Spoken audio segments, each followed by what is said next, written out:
সুপ্রিয় ষষ্ঠ শ্রেণীর শিক্ষার্থীবৃন্দ, আশা করছি সবাই ভালো রয়েছে। তো ষান্মাসিক সামষ্টিক মূল্যায়ন 2024 চলমান রয়েছে। তো তোমাদের আগামী দিনের পরীক্ষা হবে 6 জুলাই 2024 খ্রিস্টাব্দ শনিবার। তো ওই দিন তোমাদের ইংরেজি পরীক্ষা অনুষ্ঠিত হবে। তো সবাই অবশ্য ইংরেজি পরীক্ষা নিয়ে কনফিউজড যে কিভাবে প্রশ্ন আসবে, কিভাবে কি করবে, এসব নিয়ে তোমরা সবাই টেনশনে আছো। তো সবচেয়ে বড় বিষয় হচ্ছে শুরুতে তোমাদের একটি সিলেবাস প্রদান করা হয়েছে। তো সিলেবাস রয়েছে বইয়ের 1 থেকে 60 পৃষ্ঠা পর্যন্ত অনুশীলন করতে হবে। সো তোমাদের যে বইটি রয়েছে মূল বই, সেই বইয়ের 1 থেকে 60 পৃষ্ঠা পর্যন্ত মনোযোগ সহকারে পড়বে এবং অনুধাবন করবে।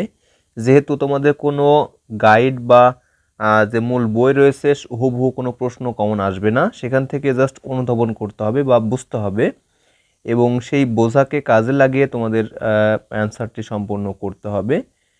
তো প্রশ্নের পেছনে ছোটাছুটি করবে না এবং কোনো টেনশন করার কিছু নেই।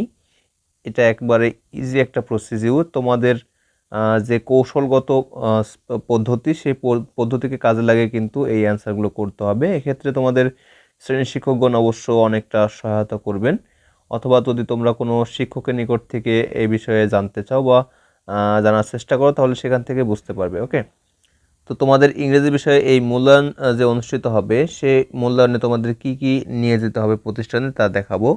তো চলো দেখে নেই।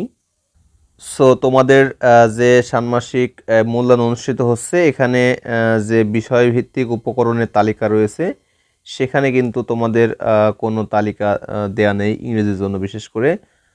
সো তোমাদের শ্রেণীর শিক্ষকগণ যেভাবে বলবেন সেভাবে তোমরা এই কাজগুলো সম্পন্ন করবে, তাহলে হবে। ওকে, তো ইংরেজির জন্য তেমন কোনো উপকরণ তালিকায় নেই। সো তোমাদের তেমন কিছু নিয়ে যেতে হবে না। সো এই ছিল ভিডিও। আশা করছি ভিডিওটি সম্পূর্ণ বুঝতে পেরেছো। তো ভিডিওটি প্রথম থেকে শেষ পর্যন্ত দেখার জন্য অসংখ্য ধন্যবাদ। Thanks for watching this video. Thank you.